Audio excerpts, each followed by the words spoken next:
اگر زبان بے قابو ہو نا، لفظ اگر آوارہ ہو، جملے اپنی مرضی کے نکلیں تو پھر نیکیاں ضائع ہو جاتی ہیں۔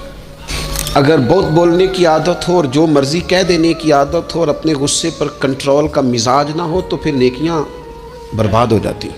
کچھ لوگ ایسے ہوتے ہیں جو بڑے بہترین کام والے ہوتے ہیں لیکن ان کی زبان سے ڈر آتا ہے، ان کے جملوں سے خوف آتا ہے، ان سے محبت کا رشتہ ہوتا ہے، تعلق ہوتا ہے، لیکن ان کے ساتھ گزارا نہیں ہوتا، اس لیے کہ وہ نیک بھی ہیں، نمازی بھی ہیں، حاجی بھی ہیں، پرہیزگار بھی ہیں، لیکن زبان سے تیر برساتے ہیں۔ ان کے جملے نہیں ہوتے، ان کے نشتر ہوتے ہیں جو دلوں کو گھائل کرتے۔